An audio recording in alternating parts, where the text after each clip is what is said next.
आजपासून राज्याचं अर्थसंकल्पीय अधिवेशन 9 मार्चला मांडला जाणार अर्थसंकल्प। विरोधी पक्ष सरकारला घेरण्यासाठी आखणार रणनीती। राज्यातील नागरिकांचा प्रवास होणार आरामदायी। एसटी महामंडळाच्या ताफ्यात वर्षभरात 3,500 नवीन एसटी होणार दाखल। सफाईची कामं करणाऱ्या सर्व कामगारांना लाड समितीच्या शिफारसी लागू होणार। राज्यातील हजारो सफाई कामगारांना शिंदे फडणवीस सरकारचा मोठा दिलासा। गौतमी पाटीलचा एका कार्यक्रमादरम्यान कपडे बदलतानाचा व्हिडिओ केला व्हायरल। पुण्यातील विमानतळ पोलीस स्टेशनमध्ये गुन्हा दाखल।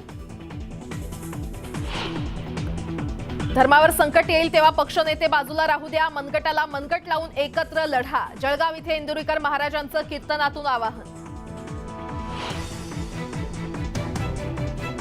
मुंबई सत्र न्यायालयात पत्राचाळ घोटाळा प्रकरणात आरोप निश्चितीची प्रक्रिया होणार। आरोपी संजय राऊत आणि प्रवीण राऊत देखील उपस्थित राहण्याची शक्यता।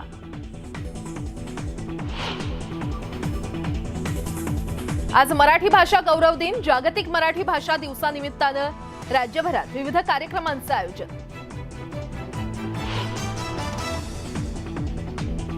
नागालँड आणि मेघालय या 2 राज्यातील विधानसभा निवडणुकीसाठी आज मतदान। दोन्ही राज्यातील प्रत्येकी 59 जागांसाठी मतदान।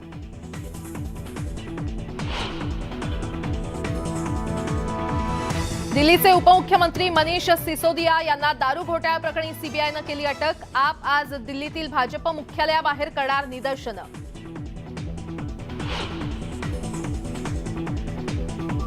आणि स्थलांतरितांची नौका फुटून 59 जणांचा मृत्यू। इटलीच्या किनाऱ्याजवळ दुर्घटना, 81 जणांना वाचवण्यात यश।